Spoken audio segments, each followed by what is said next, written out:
Live with Darla J on News Radio 980 KMBZ. Thank you so much for tuning into the program. I do appreciate it. Oh, it's so nice out. I'm glistening.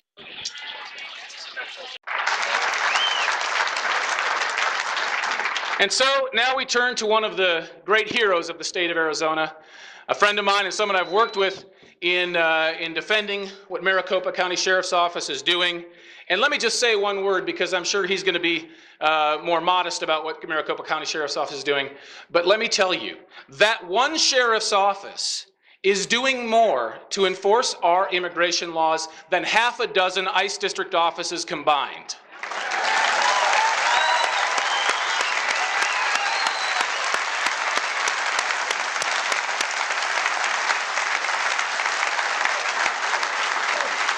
In the last few years, you'll get the chance, Joe, in just a minute. In the last few years, the Maricopa County Sheriff's Office has arrested and either prosecuted and or transferred to federal custody 35,000 illegal aliens.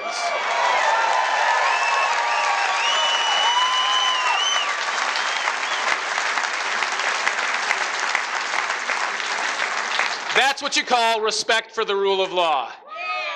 And he also teaches his inmates respect for the rule of law. And I'll let him tell you about the tent cities and the pink underwear. And without further ado, let me introduce Sheriff Joe Arpaio. Thank you. Thank you. Okay. Thanks for sticking around. Thanks.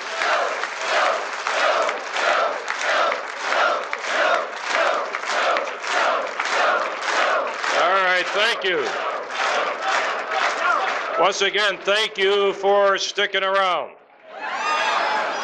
This community, this town, personifies what America is all about. Believe me.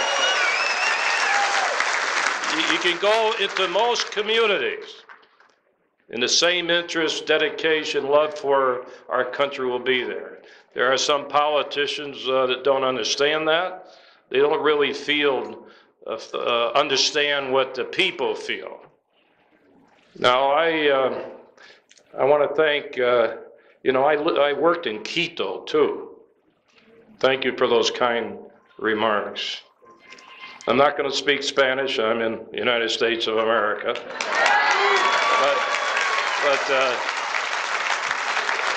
I was the regional director in Mexico City for 4 years. Had offices in Panama, Argentina, worked with Noriega. I was head of the federal drug enforcement. I want to give you just a little of my background. I have a reason for saying it. I was head of the DA in Texas. I covered that border. On another assignment, I was head of DEA in Arizona. I cover that border. So I have 14 years experience at the Mexican-U.S. border. But no one asked my advice. Whether it's the president, governors, senators, no one says, hey, Sheriff, you worked there. That's very interesting. I don't want to say things about elected officials, politicians, because one reason I'm here, to make sure a good guy is elected Secretary of State.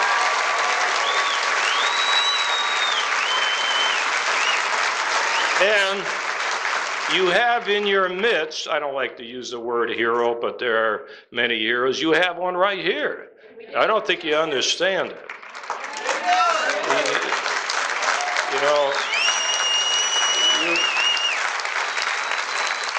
Because this illegal immigration problem did not just become fashionable with this new law. Believe me. We've had other state laws that Chris helped craft. State illegal immigration laws. He mentioned the human smuggling law, the employer sanction law. And what's sad for me, we are the only law enforcement agency in the state enforcing those two laws. So you can have all the laws on the books, but you must enforce the laws. Everybody took an oath of office to enforce the laws. And if you don't enforce the laws, you're fulfilling your oath of office. And I don't blame the cops. They want to enforce the law, but there's so much pressure from politicians not to enforce that illegal immigration law. And I can't understand why. Now, well, I do understand why. What am I, stupid around here? I do understand why.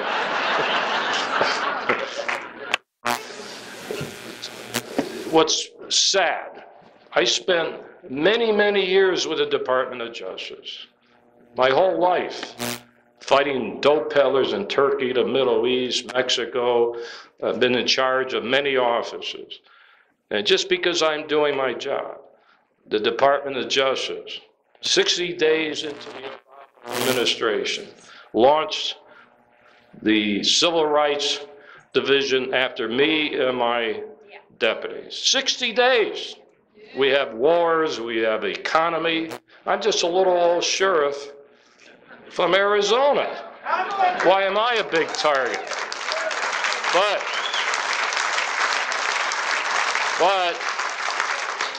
alleged racial profiling, they haven't found anything. I'm sure if they did, I'd be in court. I remember 100 of my deputies were trained by Homeland Security. 100, largest in the United States. I insisted on it, to perform duties as a federal immigration officer as well as a deputy sheriff. The new administration wiped them out. I made my guys turn in their badges. They took away my authority. But you know what? We still have state laws that we enforce. We're doing better without the federal laws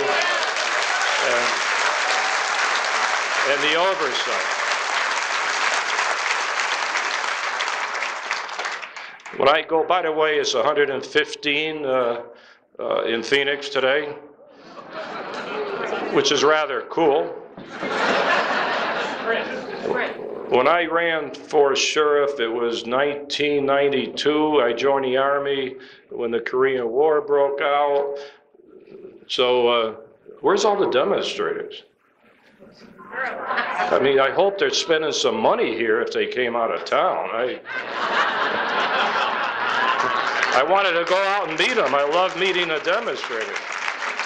Everywhere I go, I was on O'Brien's show in New York, they were there. Colbert's show, they're there. I'm in Vegas, they're there. Everywhere I go, I have demonstrators. However, in Phoenix, they're there every day. Al Sharpton came to see me a year ago, and I love it. My polls went up another 20%.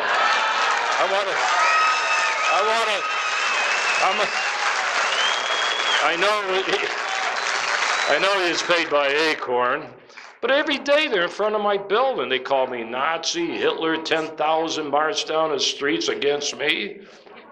I'm just trying to do my job. I have compassion for people from all over the world. My mother and father came here from Italy legally, and